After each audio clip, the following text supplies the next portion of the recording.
اور ایک بندے نے کہا اللہ مجھے امیر بنا دے، غنی بنا دے۔ اللہ تعالیٰ نہیں بناتے، کیوں؟ اللہ تعالیٰ جانتے ہیں اس کو مال ملا تو یہ اولاد کی تربیت کر نہیں سکے گا، اس کی اولاد نافرمان بن کے ایمان سے بھی خارج ہو جائے گی۔ کتنے لوگ ہیں مال ان کے گھر میں آ جاتا ہے اور ان کی اولاد ان کے ہاتھوں سے نکل جاتی ہے۔ ہمیں کیا پتا کہ کس وجہ سے یہ دعا قبول نہیں ہو رہی۔ اللہ تعالیٰ پہ بھروسہ رکھیں، اعتماد رکھیں، اس کو اپنے اوپر ماں سے بھی 70 گنا زیادہ مہربان سمجھتے ہوئے سوچیں کہ کوئی نہ کوئی حکمت ہوگی جو من و ان قبول نہیں ہوگی۔ اور ہمیں کیا پتا کہ اللہ تعالیٰ نے اس دعا کے بدلے کوئی مصیبت سے بچایا ہو۔ آپ ذرا غور کریں، آپ گاڑی میں جا رہی ہیں اور کئی مرتبہ بس ایکسیڈنٹ ہوتے ہوتے بچتا ہے، تو ممکن ہے آپ کی مانگی ہوئی کسی دعا کے صدقے اللہ تعالیٰ نے آپ کو ایکسیڈنٹ سے بچا لیا۔ زلزلہ آیا، لاکھوں انسان مرے بھی اور زخمی بھی ہوئے، ہمیں جو اللہ نے اس زلزلے میں بچا لیا، کیا پتا کسی وقت کی مانگی ہوئی کوئی دعا ہو۔ تو یوں کہہ دینا جی ہم نے مانگی ہے دعا قبول نہیں ہوتی، یہ جلد بازی اللہ تعالیٰ کے بارگاہ میں ظاہر کرنا مناسب نہیں۔ دعا مانگنی چاہیے، مانگتے رہنا چاہیے۔ آپ نے دیکھا ہوگا کہ بچہ کوئی چیز مانگتا ہے تو ماں شروع میں منع کر دیتی ہے، نہیں دینی، پھر مانگتا ہے، پھر وہ کہتی ہے نہیں دینی، جھڑکی بھی دے دیتی ہے۔ لیکن جب بچہ مانگتا رہتا ہے، اس چھوٹے سے بچے کو بھی پتا ہے کہ میں مانگتا رہوں گا نا تو امی دے دے گی۔ چنانچہ تھوڑی دیر کے بعد جب وہ روتا دھوتا ہے ماں کے سامنے، ماں چیز بھی لے کے دے دیتی ہے اور اٹھا کے سینے سے بھی لگا لیتی ہے۔ تو اسی طرح دعا مانگنی ہو تو ہم نان سٹاپ بغیر تھکے اللہ سے مانگتے رہیں۔ ہمارا کام ہے مانگنا، مانگنے کے بعد ہم محروم نہیں رہیں گے، کسی نہ کسی صورت اس کا ریٹرن ہمیں ملے گا، یا تو وہ دعا ویسے قبول یا اس کے بدلے کوئی بیماری جو ہے نا وہ دور کر دی جائے گی۔ کیا پتا کہ آپ دعا مانگتی رہی اور اللہ تعالیٰ نے اس دعا کے بدلے کوئی سکن ڈیزیز ایسی تھی جس سے آپ کو بچا لیا، ورنہ اگر سکن ڈیزیز ہو جاتی اور چہرے پہ داغ دھبے پڑ جاتے تو اتنی محبت کرنے والے خامن صاحب کے بھی رخ بدلے ہوئے ہوتے۔ اللہ نے آپ کی صحت کو سلامت رکھا، کوئی ایسی بیماری نہیں لگائی، گھر میں الفتوں محبتوں کی زندگی گزارتی پھر رہی ہیں، پتہ نہیں ہے کس کس دعا کا نتیجہ ہے جو اللہ نے آپ کو یہ عزتیں دی ہیں۔ تو اس لیے دعا مانگنے میں فوراً توقع رکھنا کہ ابھی قبول ہو جائے، یہ بندگی کے آداب کے خلاف ہے۔ جلدی مایوس نہیں ہونا چاہیے۔ اور پھر ایک بات اس میں اور بھی سمجھ لیں کہ کچھ لوگ دعائیں مانگتے ہیں اور کچھ لوگ دعائیں پڑھتے ہیں۔ دعا پڑھنے سے دعا قبول نہیں ہوتی، دعا مانگنے سے دعا قبول ہوتی ہے۔ کیا فرق ہے دونوں میں؟ دعا پڑھنا تو یہ ہوا کہ بس بیٹھے ہیں ربنا آتنا فی دنیا ربنا ظلمنا، بس طوطے کی طرح ٹیپ ریکارڈ جیسے بجتا ہے وہ بج گیا اور پتہ یہ بھی نہیں کہ میں نے کیا مانگا کیا نہیں مانگا۔ چنانچہ ایک مرتبہ ہم نے نماز پڑھی، ہمارے قریبی تعلق والے ساتھ بیٹھے ہوئے تھے، انہوں نے دعا کے بعد اپنے چہرے پہ ہاتھ پھیرے تو میں نے ویسے ہی ان سے پوچھ لیا، میں نے کہا آج دعا میں آپ نے کیا مانگا؟ تو میری طرف دیکھ کے کہتے ہیں حضرت سچ بتاؤ مجھے نہیں یاد۔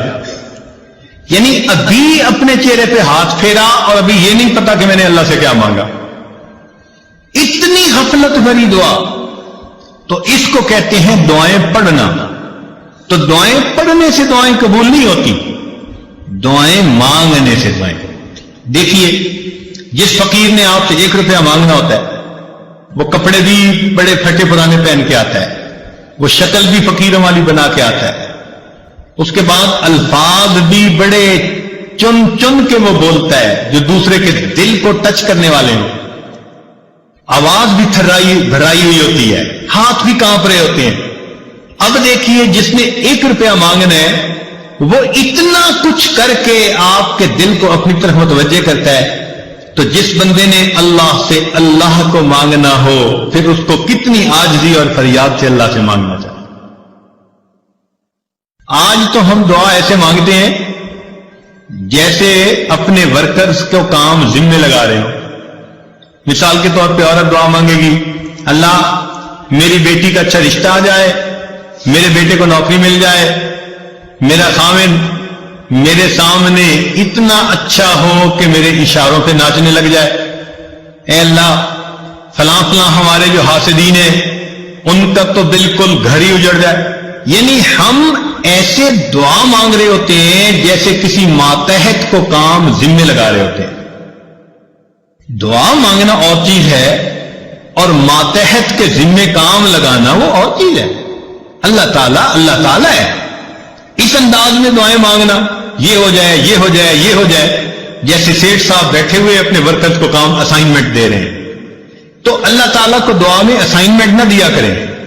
اللہ تعالیٰ کے سامنے عاجزی اور زاری کا اظہار کر کے، بندگی کا اظہار کر کے، اللہ کی عظمت کو مان کے اللہ سے دعا کیا کریں، سوال کیا کریں۔ تو جب ہم اس طرح سے مانگیں گے تو دعائیں جلدی قبول ہوں گی۔ ہم الزام ان کو دیتے تھے، قصور اپنا نکل آیا۔